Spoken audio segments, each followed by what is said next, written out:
Thank you, Bruce, and welcome everybody to today's program. I'm Jeff Gedman. I'm co-founder of American Purpose. I'm currently in Prague as acting president of Radio Free Europe, Radio Liberty. I want to thank American Purpose and my colleague Sid Lipsid, the U.S. Institute of Peace, and I would say principally and chiefly our dear friend Greg Pfeiffer, executive director of the Institute of Current World Affairs. And Greg, Russia expert, writer, analyst, has kindly agreed to moderate today. My job is to stay out of the way between you and this very distinguished panel. I just make 2 points in framing this. I think this is a fantastic, very important series, and today's panel looks outstanding. The 2 points I'd like to make to everybody are these. Number one, with our FERL, headquarters in Prague, 21 bureaus no longer present in Moscow, we have well over 100 editors, journalists, producers, technicians from Russia working for us in Prague, and now principally in exile in Riga. And I permit myself the private observation, in particular from many of our younger, talented journalists in their 20s, in their 30s. I believe that for the first time, it dawns on some of them that they're not simply working abroad. They are perhaps, sadly, beginning a career and life in exile. That's the first thing I say to you. And second of all, as we speak, I am working on a case of a colleague, a dear colleague named Alsu Kormasheva. Her husband, Pavel Baturin, leads Current Time, Russian language digital for us. And I think, as you all know, she went in the summer to visit her elderly and frail mother. And there she sits still in Kazan, unlawfully detained, a journalist who would be, I think you would say, a writer, someone who's worthy of great admiration for her cultural work and journalism, and now not in exile, but trapped at home. What a time. I think there's lots to talk about. I said my job is to step out of the way between the introduction and a truly distinguished panel. Greg, I turn it over to you for your introductory remarks and introduction of our distinguished speakers. Jeff, thank you so much, and not only to American Purpose for partnering on what I agree is I think a very important series about Russians in exile, but also all your work at Radio Free Europe for the Russian service and so many other services, but especially drawing attention to what's going on in Russia and of course in the war against Ukraine. Thanks also to the U.S. Institute of Peace for putting on this panel series with us, and to everyone joining. It's good to see so many people taking part today. As Jeff said, I'm Gregory Pfeiffer, Executive Director of the Institute of Current World Affairs, and a journalist who worked for almost a decade inside Russia. And I have to say, of all the discussions that we've been putting on about Russian exiles, I think this one may be the most important because it concerns a topic that isn't widely discussed or even really considered. And yet I think it is really, really important. Russians in exile abroad, scholars, are not only a fount of understanding about what's happening inside Russia and how to communicate with ordinary people there.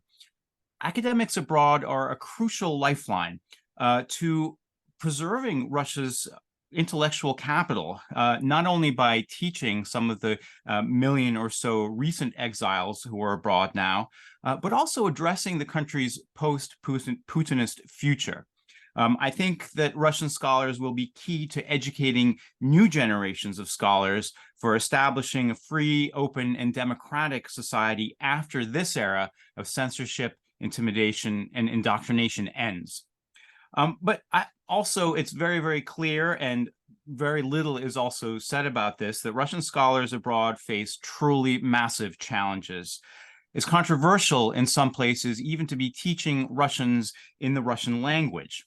And for scholars, finding work, getting residency permits, affiliations to enable them to keep researching and publishing presents huge difficulties. So I am delighted to introduce this panel of scholars who are not only experts on these issues, important in the effort to study where Russian scholars are and what they're doing, but they are also establishing support and communication networks in an effort to keep Russian academia abroad alive. Maria Yudkevich is an expert in comparative higher education based in Tel Aviv, who until this year was a distinguished professor and head of the Center for Institutional Studies at the Higher School of Economics in Moscow, where she was also a vice rector for research. She is co-editor of the book Academic Star Wars: Excellence, Initiatives, and Global Perspectives. And Alexander Abashkin is a higher education professional who's been involved in developing Russian-American academic ties for the past 30 years. He's currently based in Tbilisi, where he is a coordinator of the Scholars Without Borders project run by the Harvard Davis Center for Russian and Eurasian Studies. Previously, he was vice rector of the Moscow School of Social and Economic Sciences, where he oversaw international projects, and he was also head of the Center for International Projects at the Russian Academy of National Economy. And Dmitry Dubrovsky is a researcher in the Department of Social Sciences at Charles University in Prague. An expert on human rights in Russia, he was previously Associate Professor of International Relations, Political Science, and Human Rights at St. Petersburg State University. He was also an associate professor at the Higher School of Economics in Moscow and has taught at Columbia University, Bard College, and elsewhere. And we were going to have as our moderator Angela Stent of Georgetown University. She couldn't make it today with apologies, so I will be moderating today's talk. So we will talk for about 40 minutes, followed by a Q&A with the audience.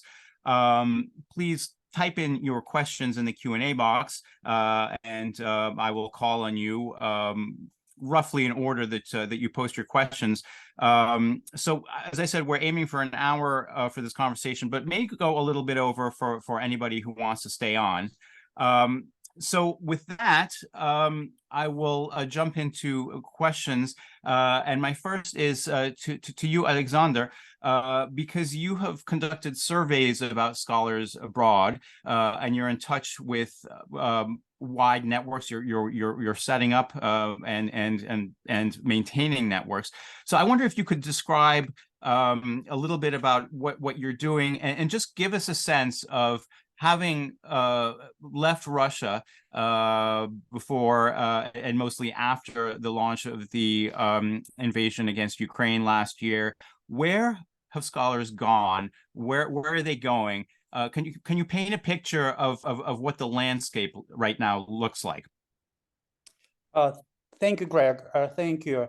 I'll try to present a picture of what we know.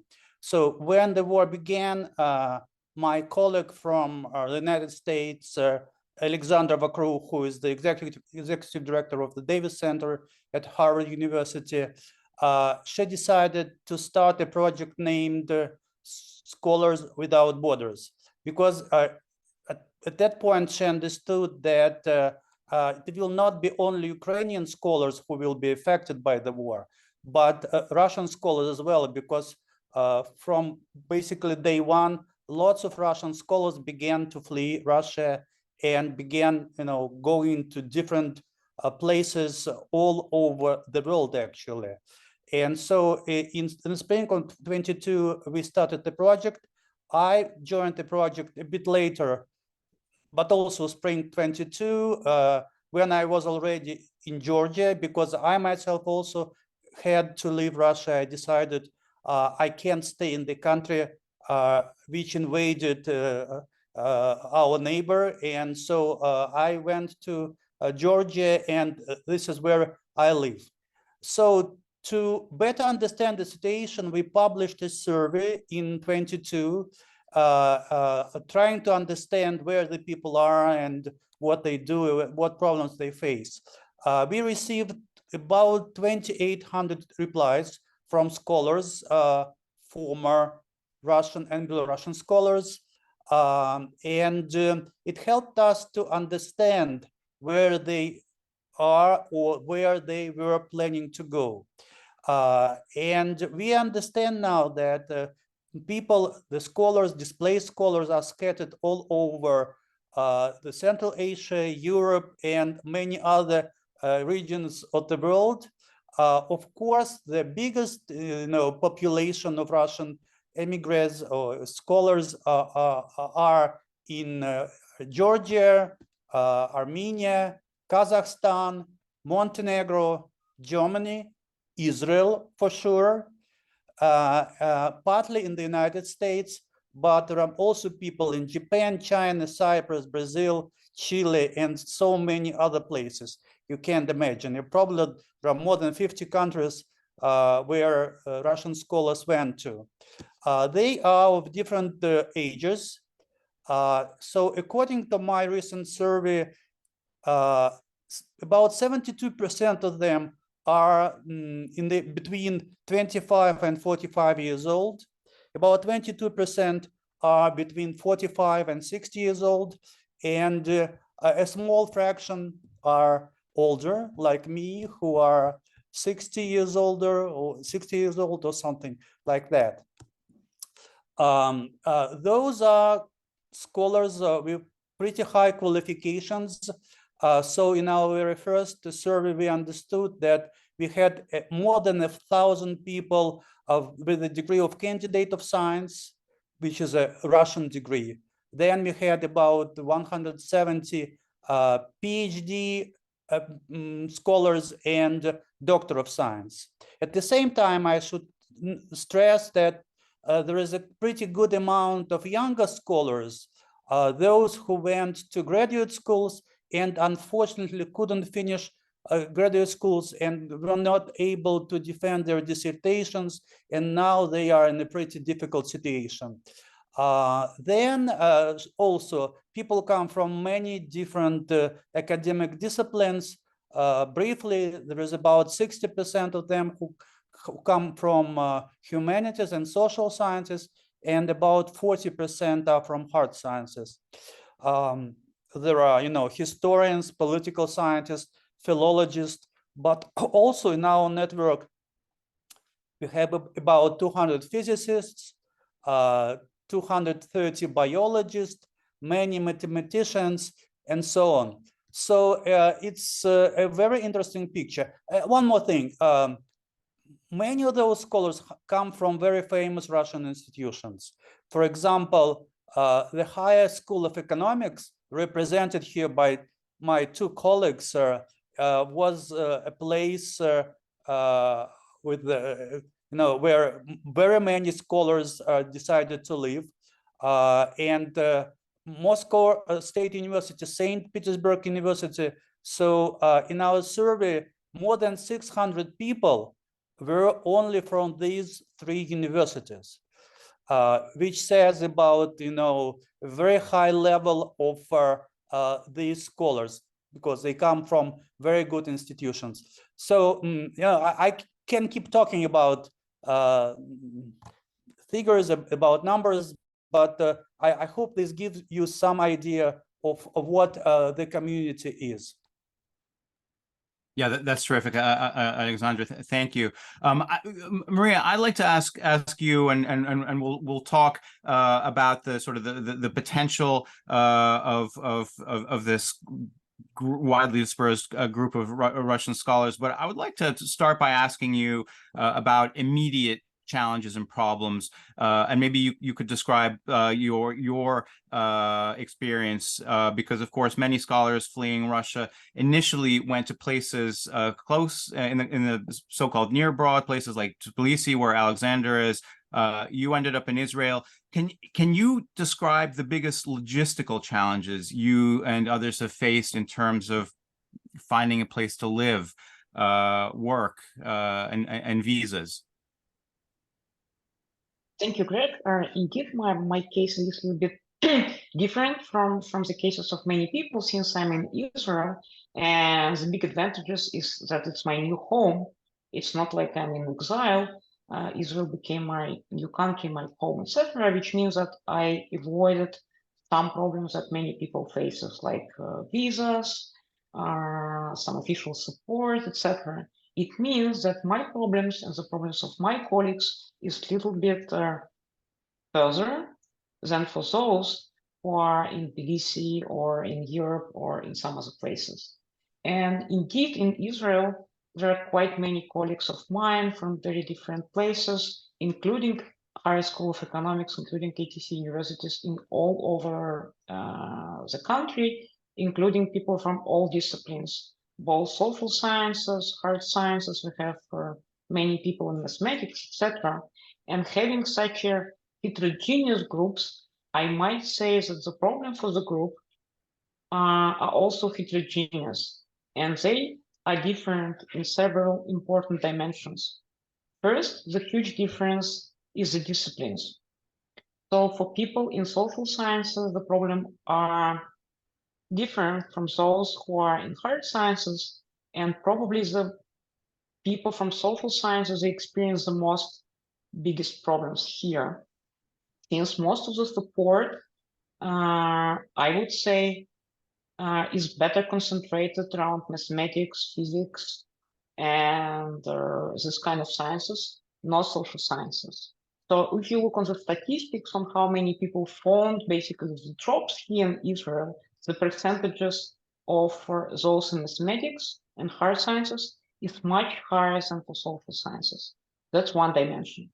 Another dimension is the rank of career, which means that the problems for young people are completely different from those who are in more senior positions, say starting from associate professors or those people who've been like heads of centers, institutes, etc. Because for young people here, there are a lot of instruments on how people can either start their academic career from previous level, for example, going for PhD program or finding postdoc position. But for people who are in more senior age and in more senior rank, it's much more difficult to enter in the system. Why is that? Because, for example, in Israel, the system is quite small. We have only 7 universities. And for those 7 universities and some number of colleges, there are just a few positions opened every year. And even if the government opens some extra programs to support newcomers, still it's very, very competitive mechanisms. And the competition for social sciences is much more harder than for young people. Another part of the problem, I think, that for people who are on the more senior level, it's important not only preserve their human capital, but also their social capital. It's not just necessary to find positions for themselves, but they also care about their PhD students, younger fellows, about their research agenda, etc. So they care not about themselves, and it's much more harder to preserve the big research agendas. That's what I see as a key challenge here for many, many people of quite senior ranks here. I'll probably stop here just to give other people also to comment on that, but that's how I see the difference in different dimensions. Thank you very much. And I'd like to talk a little bit more, a little bit later about generational differences among other things. Dmitry, I'd like to ask you, can you let us know about sort of immediate challenges and maybe talk a little bit about your own, but also looking a little bit more broadly, can you talk a little bit about the challenges facing those looking to find more permanent situations in Western Europe or other countries, especially from the point of view as somebody who studies human rights like you do? Can you talk a little bit about migration policies toward Russians and how difficult it is to set up environments in which student exiles can learn? Yeah, thank you very much for this important conversation. And ironically, because I started to explore the question of academic freedom, and somehow I'm, personally, almost all the time, I'm involved in the cases when they are, practicing the academic freedom violation on my own experience, because I was fired twice, once from the State University back then in 2015, and now from the Higher School of Economics in March last year. And also I was declared foreign agent, which is the kind of, let's say, flash royale in my case. But maybe 2 points very important. One of the general concern even, I would say, is the fact that ironically the European academia, which are very friendly, this is very, they provide support for academics from Russia and Belarus and of course Ukraine, but they sometimes unable to resist the very blanket sanction imposed by the national governments. And here is I can see, ironically, here is the lack of, let's say, agency or autonomy in the different institutions in Europe, which is probably not quite visible from the United States, because in the United States, there's a different situation with autonomy. And I can see how here is the most of the national academy, how they deeply dependent from the attitudes of the ministries, attitudes of the authorities, attitudes of the governments. And the governments imposed and the governments introduced the blanket sanctions against Russian citizens. They have no exclusion. And for example, the story in Czech Republic is, had the same sanction system like other numerous European countries like Estonia, Latvia, Lithuania, and Poland, I believe. And there at the same time, they created the special reservations for the political opponents, civil rights activists, and journalists. But here is the second interesting story. To get this exclusion to be, pardoned from the general sanction, you should have a kind of political credit. And my case was exceptional because I was foreign agent, and for me it was easy just to get the residence permit in a very sophisticated way, to be honest, because I had this political credit. But not all of Russian academics, they could have it.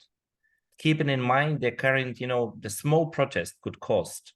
As you probably know, the Sasha Skochelenko, the artist from St. Petersburg, just for the, let's say, performance, it was small performance in the small local store, she has got today 7 years in prison.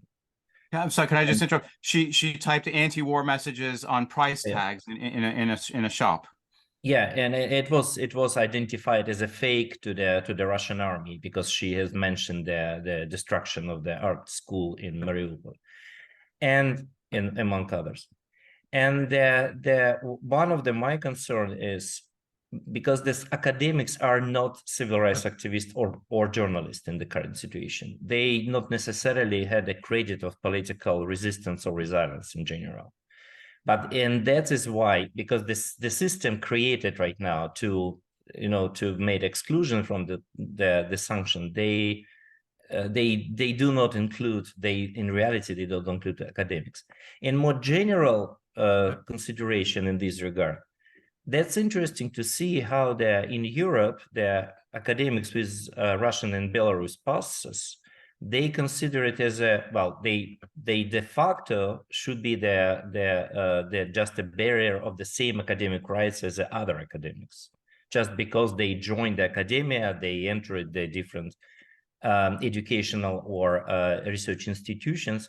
But it looks like it's not a case. It looks like in the numerous cases it's not because of the xenophobia, it's just because of the very strict understanding of the all Russian citizens, including the scientists, including scholars, are the part of the aggression, because that is how we have a very serious pressure, as you probably know, in the Ukrainian scholars, international community.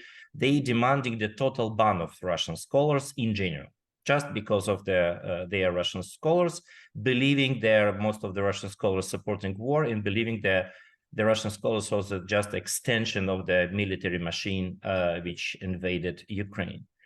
And I believe this is one of the serious concern which prevented for free Russia education, which defected the country mostly, or the scholars, to continue to keep the free Russian science and education in the current context. And I am not speaking about the Russian language and instruction, which is especially, let's say, sensitive matter in the current context, because I am currently teaching in the MA and Russian Studies named Boris Nemtsov, opened in the Charles University recently. And we had a lot of, let's say, tensions around this program, because of the people believe this is not a good time to open the Russian Studies program with the two languages, Russian and in English, but as Russian is not very welcomed as a language of instruction. And there is my last point about the fate of the development of Russian studies in the United States, in Europe, and how we could continue to investigate and explore the Russian in the current, context. I will stop here. Thank you.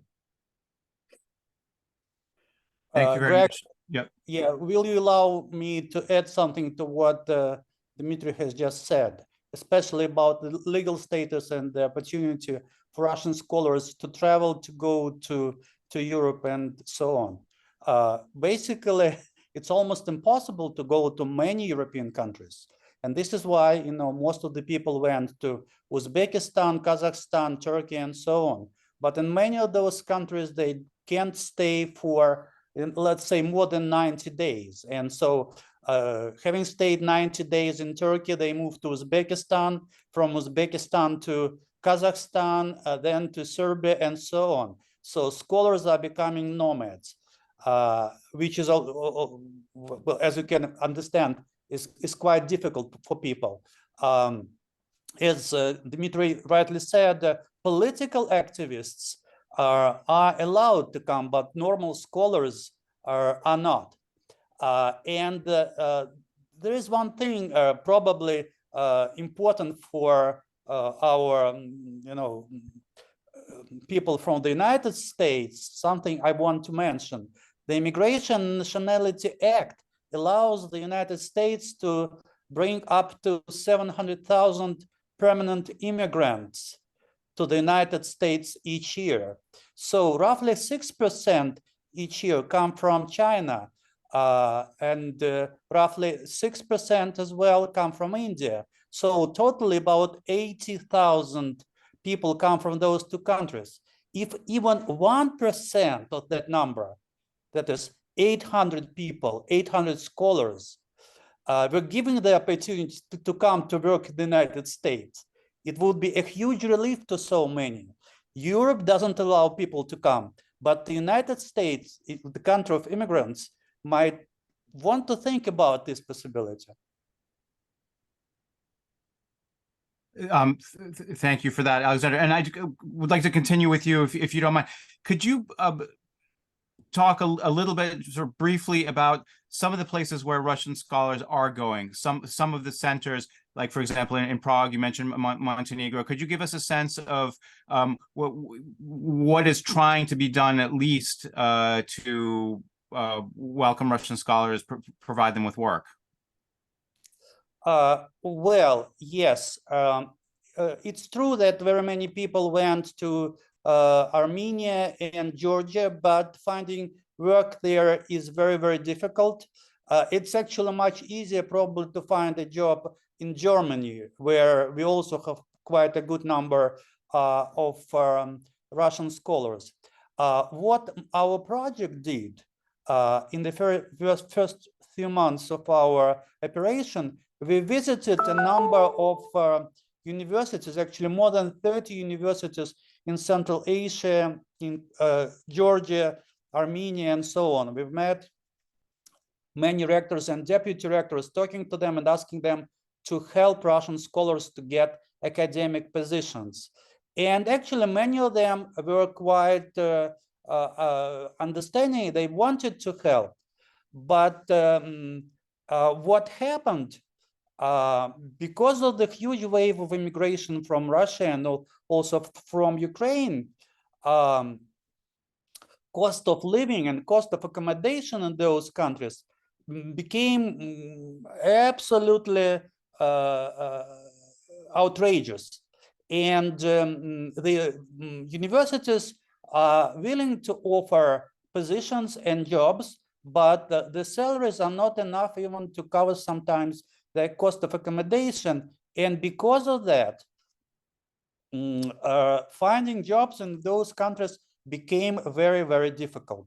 And actually, this is one of the biggest problem for the community.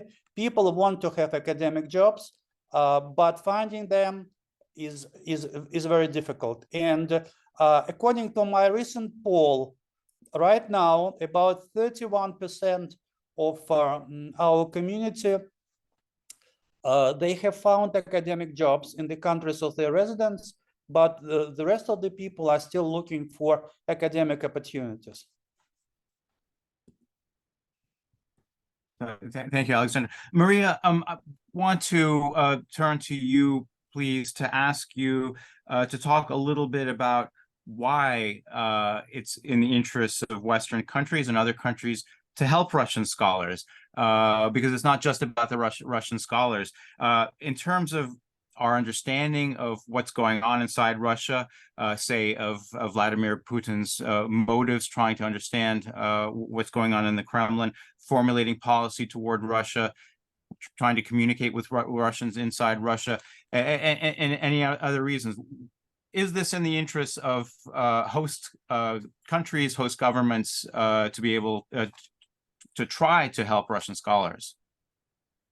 Right, thanks for the question. I will try to reformulate that. I would consider not just as a help, but in the following sense, what is the potential and what is the potential benefits for hosting countries for having such a great human capital coming to the country? I don't think it's the issue of poor people who just need some help and money to be hosted and accommodated in the country, but those are great people in terms of education, human capital, charisma, social networks, and everything, which might come to the country to the great benefit of the hosting countries, regions, etc. So for me, it's a problem of mismatch and potential matching between this human capital and hosting countries. That's how I would consider that. I'm looking now on what's going on around me in Israel. In Israel, we haven't started our academic year yet at the universities. Yesterday, it was again postponed to the end of December just because of war, which means that a lot of people who are either in academic positions or were looking for academic positions, they just don't have any jobs so far. And all those people, most of them, are now involved in many volunteers projects around the country. And I'm also part of one of them.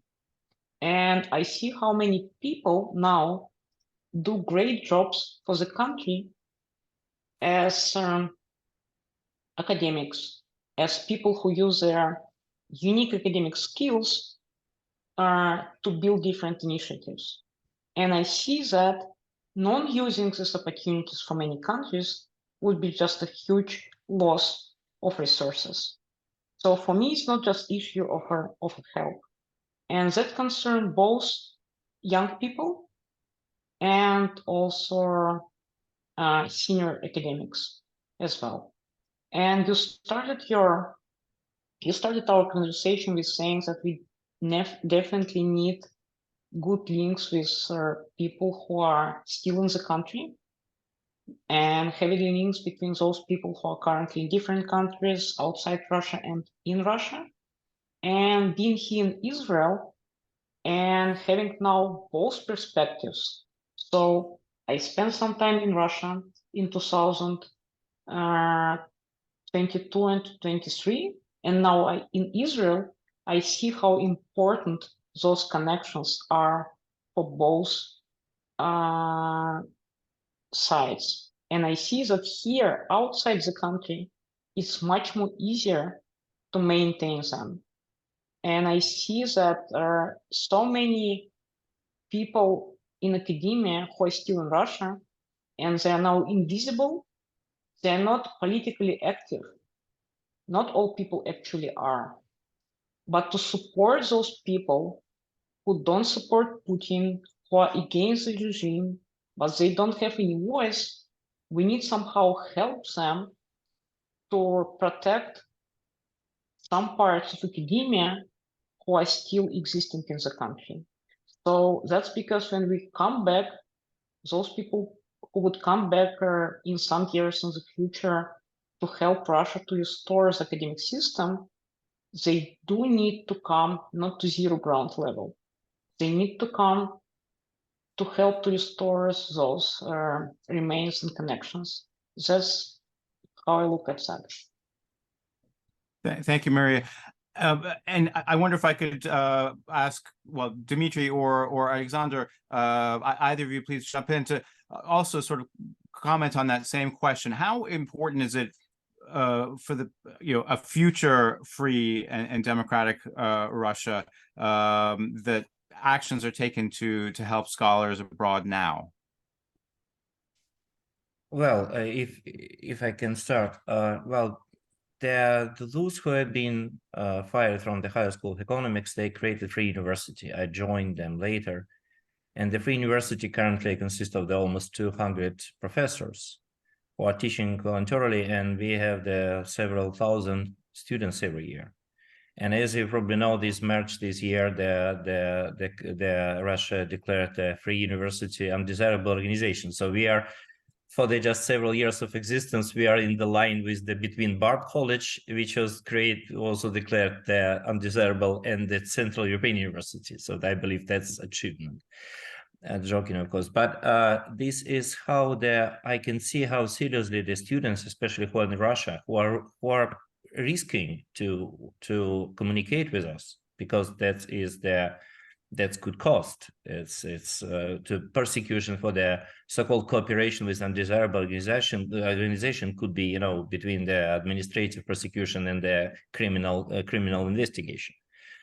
And I can see how it's important for them, because I have a closed group in the Telegram, and my former students created themselves, asking this research activity they are involved right now, that allow them to breathe, because they are really needed. That is how one of the professor of European University, Elena Zdravomyslov, called the situation with the social scientists in Russia, the asphyxia. The people cannot breathe. I'm not speaking. They cannot speak, and they cannot speak freely. They cannot speak at all. But they cannot breathe. So this is even almost physical feelings they have about the situation.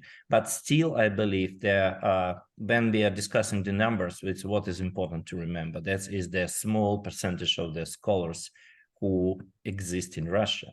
Because when the general number of Russian scholars, it's approximately 2,500 people, 250,000, 300,000 people. So that means if the people who defect the country is approximately 8,000-10,000, that's a small portion.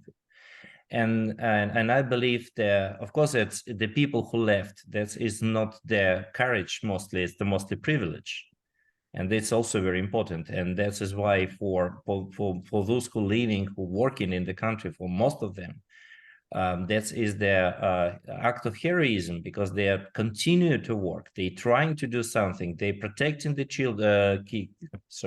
students. They protecting their fellows, and because of their, I think it's not so easy to understand what is the price of such kind of agreement with the context. So that is psychologically and morally is very difficult to bear, I believe, especially for those who are teaching right now. But still, I believe this is the very important, and that is why we have the numerous projects who try to be a communication channel between those who left and those who are remained in the country. For example, my favorite one is Academic Bridges. They have the same, this very talkative name, so Academic Bridges Lab. They are trying to keep these academic bridges between those who left and those who are remained in the country, just for the purpose of the future of Russia.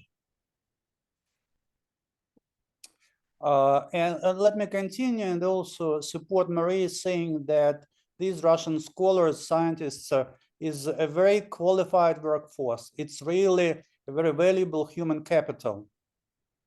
These are people who have academic publications, but they also have lots of knowledge in many fields. They have initiatives. And as we know, the wave of Russian immigrants to Armenia, Kazakhstan, Georgia helped those countries to greatly grow their GDP. For example, Armenia's economy grew by almost 13% in 2022, due to a large extent to this big wave of Russian immigrants, including, of course, Russian scholars. And this is why I believe it's very important to find ways to support scholars, offer them legal status, as I described before. It's very important, but also finding ways to offer them academic affiliations. And this is one of the things we'll be also trying to help with because if someone doesn't have an academic affiliation, it's hard for him or her to publish, to participate in academic events, in conferences, and so on. And this is why finding those opportunities are very important. And this is why we keep saying that supporting Ukrainian scholars, supporting Ukraine is hugely expensive, hugely necessary, hugely important, but supporting a few thousand Russian exiled scholars is also a very important task.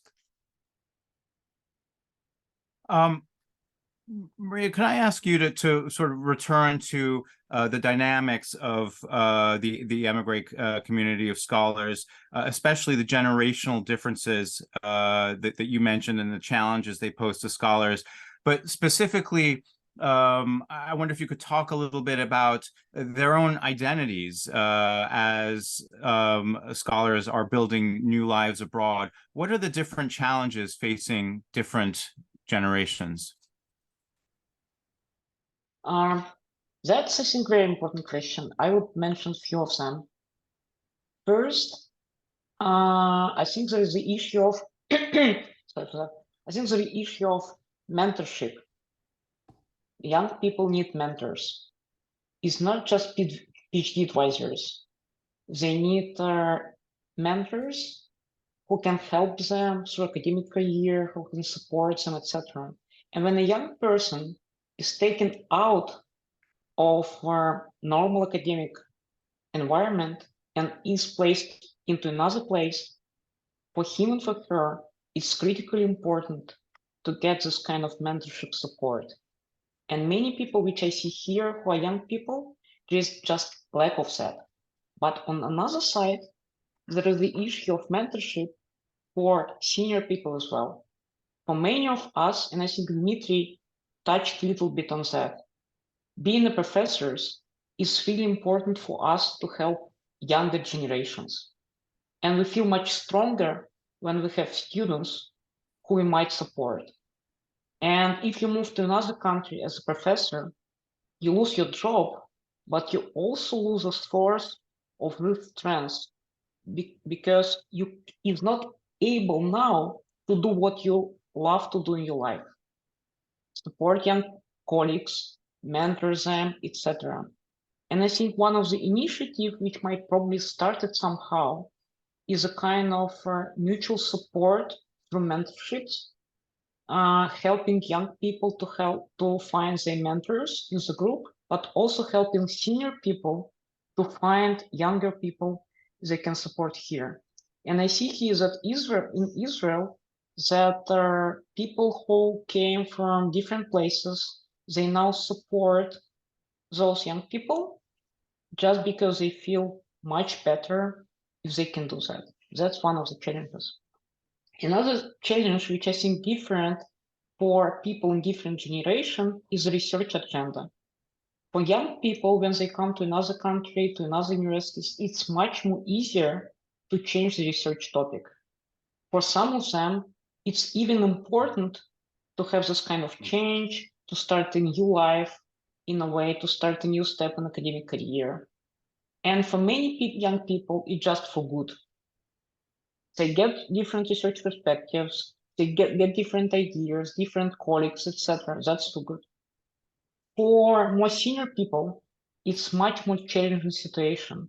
When you work in some field for 30 years, for 25 years, of course, you might consider that as a chance to start something new.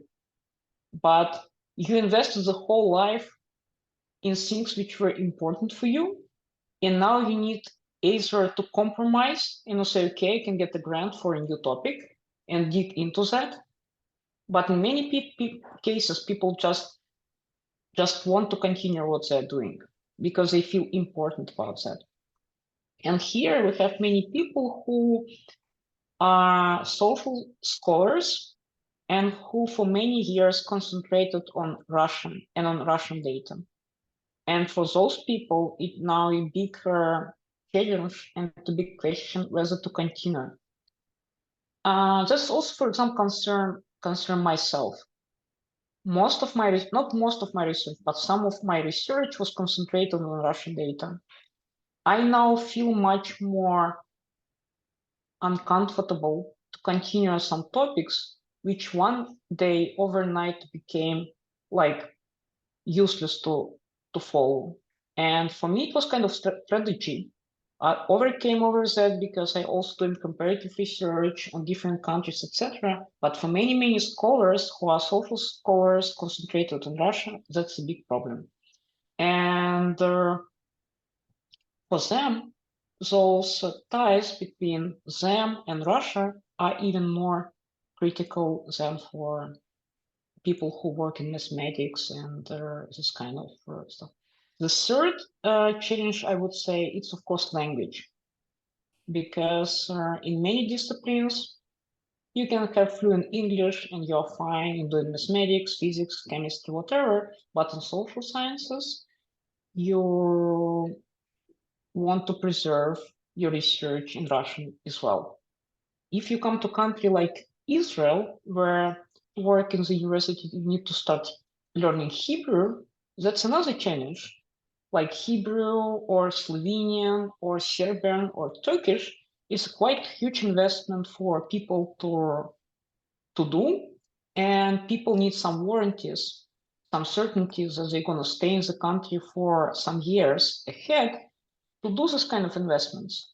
But if you come for a country like in Georgia or Armenia for just half a year and you don't know what your prospects are, it's much more complicated to start learning new language and to integrate into the country. So the language, both as a way to communicate with people, but also as a way to do your research, is another challenge. I don't mention here financial challenges because that's relate not only for academia, but for academia, I would focus on those three challenges probably.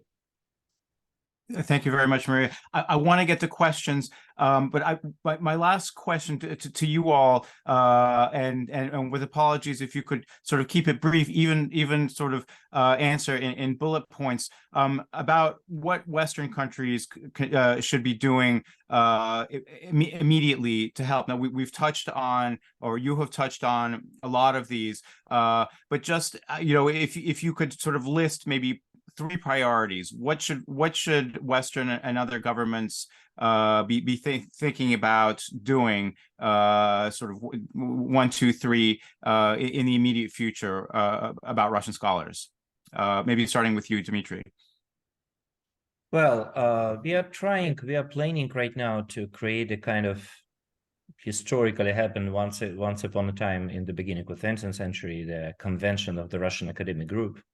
What we are planning to do is to create such kind of network or umbrella organizations between all these educational research projects emerged in Europe in the last several years, mostly after the war. And I believe that's we should have a voice. We need an agency. I believe that the European Union could have this certain benefit from this, because we do know a lot, and we have all of us have a substantial, experience and expertise in the different part of the Russian history, economic, social sciences and political science and so on, history. And I think it's worth to get us involved, because the Europe, that is absolutely impossible to have the kind of this mode with the crocodiles. So Russia, for the bad or good, always been the neighbor. And that is why it's, pragmatically important to keep it in mind, and pragmatically important to support the Russian science and education.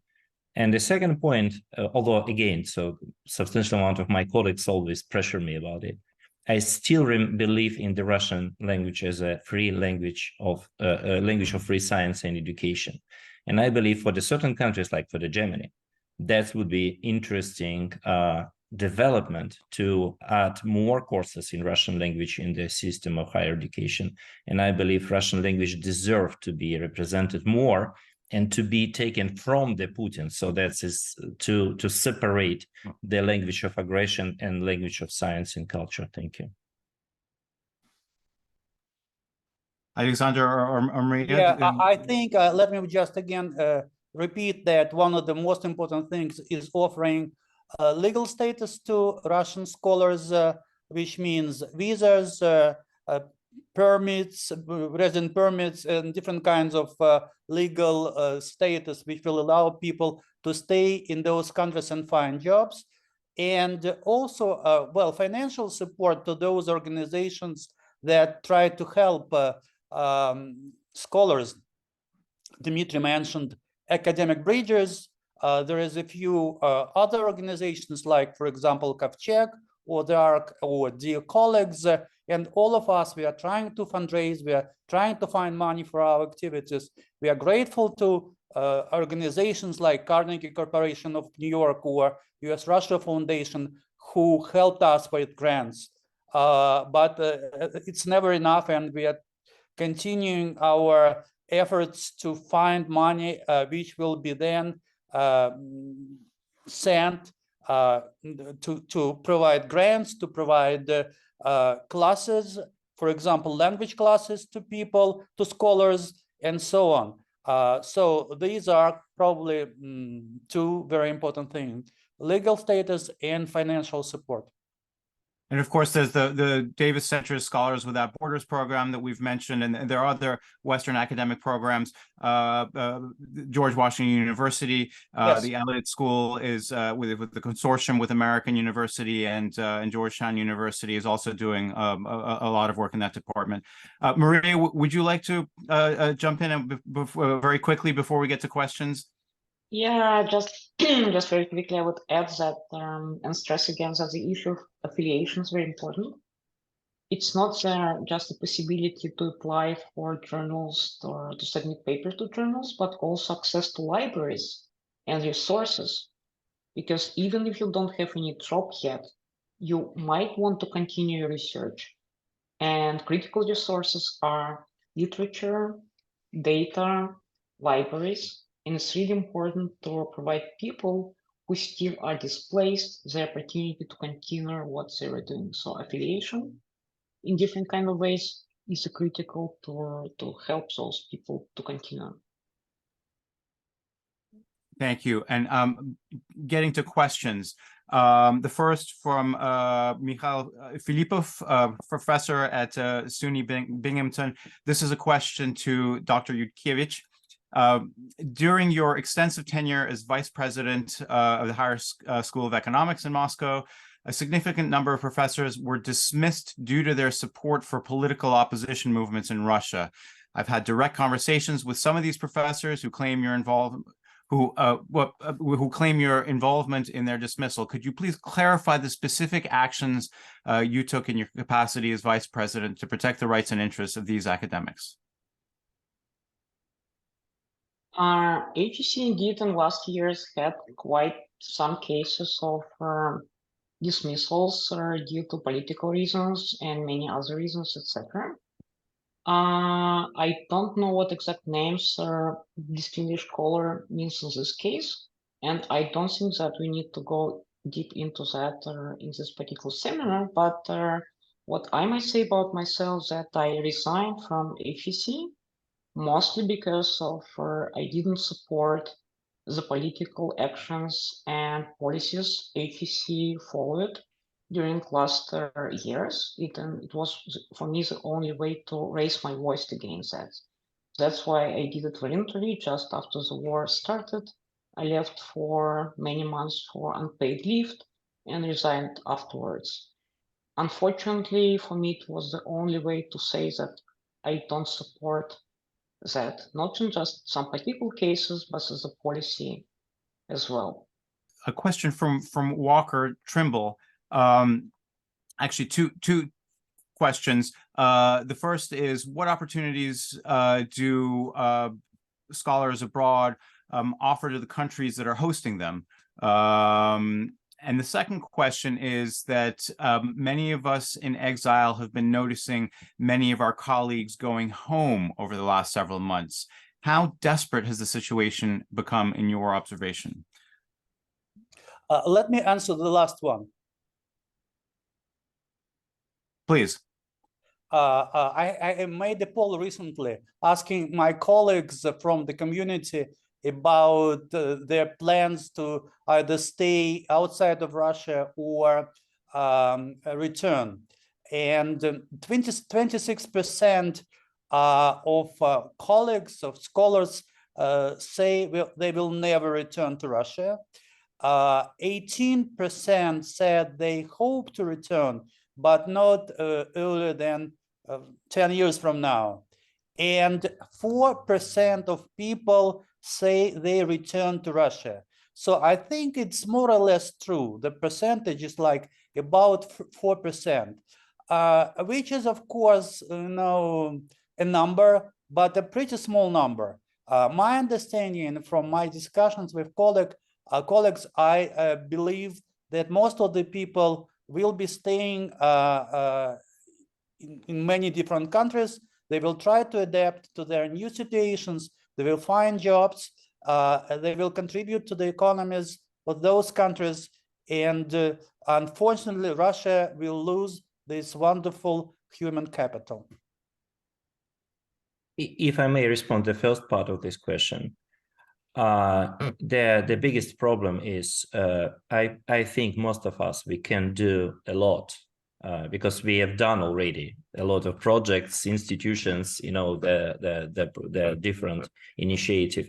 But most of the obstacles we have is just a legal issue, which is normally, it's very much wasted time and energy to renew all the time. There is sometimes where one of the last story I know that one of the prominent professor in Tartu University has the extension of his permanent residence permit for 2 months, every 2 months. That means, you're not doing anything but, contributing to all this bureaucracy, to this paper, just to be able to stay in European countries. And that there is absolutely this is the logical consuming of the energy and the time of the people with the certain expertise. I believe that should be done something to exclude at least those who are already in these countries and to make them, opportunity to contribute instead of their spending time and money for only just collecting more and more paper to prove their rights to stay in Europe. Thanks. So we're coming up on an hour. We have a couple more questions. We'll just continue if that's all right, and hope our audience can stay with us. The next question is from Stanislav Stanskich. Based on my experience in exile, the first thing that can be done is to provide unpaid and/or research affiliation for scholars. Many grants require academic affiliation. You've already mentioned the importance of this. Also, this measure would mean a lot affiliation as a moral support for scholars. Is this proposal on the Scholars Without Borders program's agenda? And I suppose that's to you, Alexander. Thank you, Greg. Absolutely. This is one of the things we are working on. We've been trying to find universities that are willing to provide academic affiliation, but non-residential ones, because most of the universities can't afford, to pay salaries to offer, accommodation or whatever. What they can offer is the affiliation, and we have found a few partners in Kazakhstan. We found a partner in Israel. We are looking for more opportunities in the United States. It's one of the most important things we are trying to accomplish and help people to find affiliations that will help them then to participate in conferences, to publish, and so on. This is really important. And if there is anybody in our audience today who is willing to discuss this option, I'll be happy to do that. A question from William Tushrello. I hope I'm pronouncing that correctly.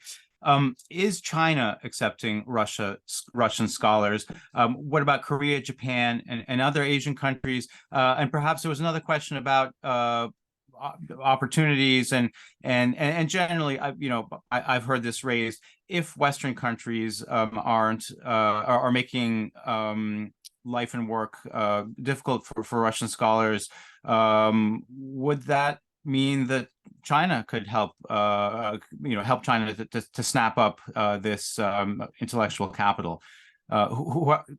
Question open to anybody who wants to jump in.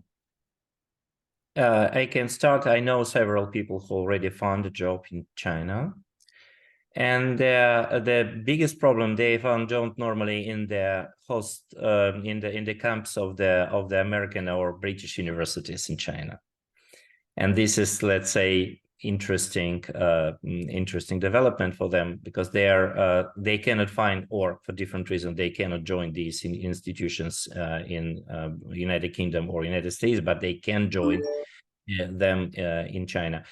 But in general, I believe I don't think it's very popular direction for Russian scholars for different reasons, mostly because they are defecting on freedom. And China is not even in comparison with the current situation, China is not, pioneer of the academic freedom anyway.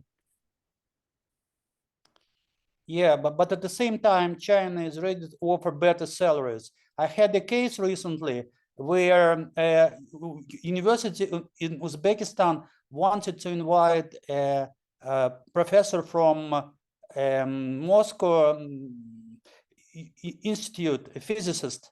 They wanted to hire him and invite him to teach, but they couldn't offer a competitive salary. And a few months later, that professor went to China. And generally, China is very actively looking for people from hard sciences, which might be a matter of concern for the American academia and American politics. Maria, anything to add on that front? Yeah.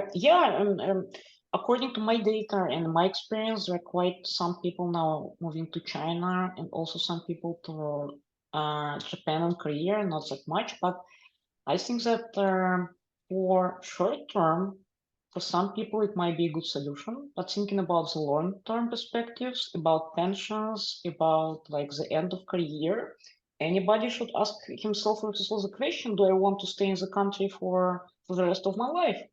And many people are thinking China probably is not like place where I want to have the end of my life, just because my family is dispersed through the world, and I want to be connected, and I don't think there might be good conditions for me to spend my pension there. So many people who are especially in the senior part of their career are trying to find a place when they can somehow smoothly go into the final part of this career. And China probably now is not like the best place for that. Also, many Chinese universities, especially those who are concentrated around academic success initiatives in China, they're looking for people with PhDs from Western universities. And many of my friends or colleagues who are now in China, they are there substantially because they have those PhD credentials from leading US universities. Just because Chinese universities, like Russian universities, they need to report, and KPI in those universities, they include internationally recognized PhDs, like in Russia. That's why people might be productive, but Chinese universities look for some special types of credentials. That's also creates some limits. Thank you for that. We have one. Actually, it's not a question. It's a statement that I'll read, and we'll wrap it up there. It's from Dan Epstein, who is from Harvard's Scholars Without Borders program, and he writes, as Alexander Abashkin's colleague, I wanted to make sure that displaced scholars know that if they visit our Davis Center website and sign up for our Scholars Without Borders contact list, that is the quickest way for them to learn about opportunities for affiliations when we can secure agreements with universities and publicize them on our email list. So we will leave it there. Thank you all for a really terrific and informative and important discussion. And thanks to everybody for joining and your questions. And thanks to the U.S. Institute of Peace and the American Purpose magazine for joining the Institute of Current World Affairs, putting on this panel. Before we go, I just want to ask you to please join us for our next and last panel about the future. What are the plausible scenarios for a post-authoritarian Russia? What roles should the U.S. and other Western countries be playing? And what lessons learned from the post-Soviet 1990s? Speakers will include Sergei Guriev, Mikhail Tsikar, and Natalia Arnaud. The conversation will take place on Tuesday, January 16th, also at 10 a.m. And that discussion will be hybrid. So those in Washington, please join us in person at the U.S. Institute of Peace, and everyone else by Zoom. I look forward to continuing the conversation. Thank you all very much. Thank you, Greg. Thank you, Thank Maria. you, Greg. Thank you, Maria.